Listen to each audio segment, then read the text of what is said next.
Portofino si prepara alla riapertura della strada. L'appuntamento è sabato 6 aprile, quando la festa di primavera, organizzata dal Comune con Regione Liguria e Città Metropolitana, celebrerà la riapertura della provinciale meno di 160 giorni dopo la mareggiata che l'ha distrutta.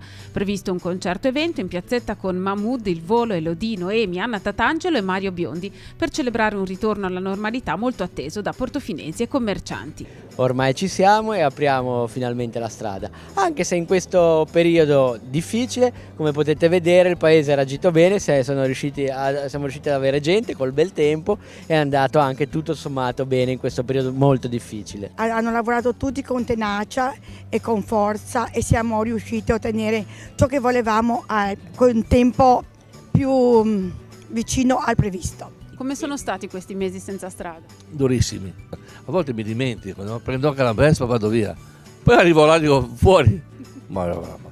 È stata dura, però ce l'abbiamo fatta. Sì, anche noi abbiamo fatto trasporti eccezionali col battello, di colli, cose varie, però bene, non vediamo l'ora che riapra. L'apertura della strada ai mezzi privati è stata fissata per domenica 7 aprile alle 7 del mattino. Si viaggerà a senso unico alternato. Una buona notizia anche per i turisti abituali, quelli che vivono Portofino come una seconda famiglia. Veniamo da più di 40 anni, sì. Senza la strada siamo stati un po' tagliati fuori, anche perché gli orari sono un po' limitati e poi trasportare qualsiasi cosa diventa complesso avanti e indietro dalle case e stiamo riprendendo la stagione proprio ora.